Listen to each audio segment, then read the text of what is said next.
I'd say no judgment, but for some parenting styles that I'm going to talk about, one in particular, there is judgment.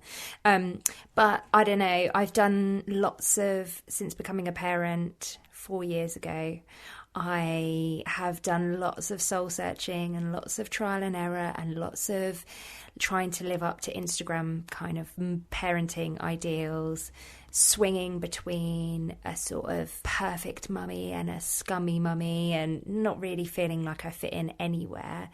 And I think I finally come to the realization that you can't really put me in a category, the same as you can't really put anybody in one specific category. I like a mixture of lots of different types of parenting. But for the sake of a nice, neat episode, here are some parenting styles that I do not subscribe to. Number 1, free-range parenting / anti-vax. Now, I know not all free-range parenting is anti-vax, but the two are kind of pretty synonymous with each other. For obvious reasons, I vaccinate my children, so hopefully that doesn't need explanation. But free-range parenting movement is also not a parenting style that I'm particularly keen on. If you don't know what it involves minimal parenting supervision, and the idea is to foster independence. Now, although I completely agree with kids having autonomy in as many aspects of their life as possible, I also think that children deserve safe boundaries and loving limits. I don't personally think that free-range parenting gives children that. And obviously there's some really extreme examples where kids have been kind of sent out into New York and left to find their own way home, which is, insane to me. And there's also some kind of more things at the other end of the spectrum that probably just fit into just the edges of societal norms, in inverted commas. However, I really strongly feel that children just deserve childhoods where they can play as their work. That's the most important thing that children should be able to do in as free range a way as possible. And I don't think that children can play to their heart's content if they're also having to battle danger above their age, kind of age inappropriate danger. So I don't want to be a helicopter mum, and I don't believe in the idea of cotton wool kids, and as much as my gut reaction is to swaddle my children in comfort and keep them safe so nothing bad ever happens to them, I also don't believe that's the best way to parent. But the extreme is, too extreme for me.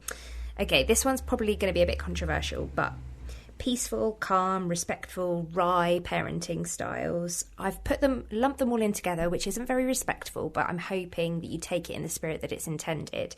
So I totally get the reasoning behind these styles of parenting, and actually, if I was my dream parent, I would be a parent that lived and died by all of the peaceful, calm, respectful parenting, traditions, I would say, rather than rules. However, I found that trying to live up to and subscribe to these parenting models sent me into a total spin. The pressure became so great, I ended up being probably the worst parent I've ever been. And that's my personality type. I'm an overachiever. I'm a perfectionist, I would say, in recovery, a recovering perfectionist. And I very much want to be the best version of whatever I do. I'm not saying that I am the best version. I try to be what in my head is the best version of whatever I'm doing, as opposed to just doing it well.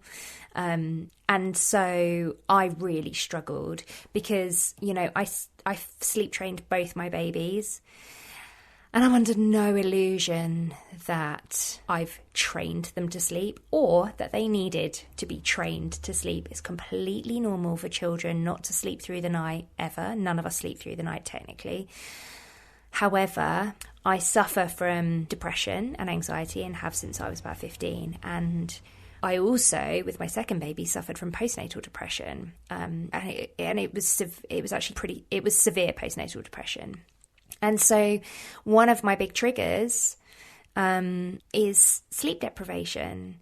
I cannot function and be the best parent that I want to be if I'm getting up every 45 minutes, every 2 hours. Even getting up a couple of times in the night, this time round, I was finding it really hard.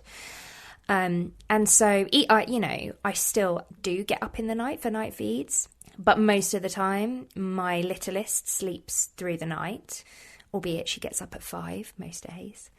It's not very consistent. But what I'm trying to say is, that is the only way that I can function, was by sleep training. So that firmly does not sit in the respectful, peaceful, calm parenting models. However, that was the best way that I could be respectful to my children, calm and as peaceful as possible, was by getting enough sleep. So, to summarise, I think children deserve respect and love and a calm environment. They also deserve a parent who shows up imperfectly rather than a stressed out but perfect version of themselves. So that's kind of why I don't subscribe to any of those things anymore. And I had some really, really good advice from a friend who is a psychologist, and who said, be a bit mindful about the content that you're consuming around parenting, because some of it can really start to make you feel like you're crap. And it's not the people who are creating this content's fault, but the same as with any other type of content, be a little bit picky about it. Lastly, this is the last parenting method that I don't subscribe to.